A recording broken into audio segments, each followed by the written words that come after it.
পরবর্তী বল ইয়ারকালাইনদের পরাস্ত ক্ষেত্রে ব্যাটসম্যান ব্যাটে বলে ভালো সংযোগ হয়নি এক্ষেত্রে।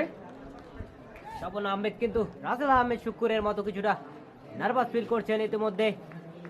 ব্যক্তিগত 95 রানে দর্শকরা কিন্তু অধীর আগ্রহে অপেক্ষা করছেন তার এই ব্যক্তিগত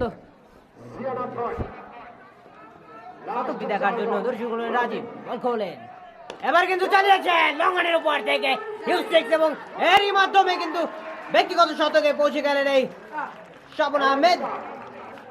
what a batter, what a shot. 42 বলে থেকে কিন্তু ওই 10টি 4 নাটি 6-এর মাধ্যমে কিন্তু ব্যক্তিগত শতক পূর্ণ করলেন এক্ষেত্রে স্বপন। অভিনন্দন এই স্পোর্টসম্যান পেজের পক্ষ থেকে স্বপন আহমেদকে। দুর্দান্ত ব্যাটিং নৈপুণ্যয় কাঠালিয়া উপজেলা পরিষদ মাঠে ক্লেমেন্ট প্রেজেন্টসকে ধন্যবাদ জানাতে হয় এই দুর্দান্ত আয়োজনের জন্য, দুর্দান্ত সেঞ্চুরি উপহারের জন্য। ওই স্বপন আহমেদকে আরো একবার অভিনন্দন। অভিনন্দন রাসেল আহমেদ শুক্কুরকে কাঠালিয়া উপজেলা মাঠ পাতানোর জন্য। অভিনন্দন এই আয়োজকদের।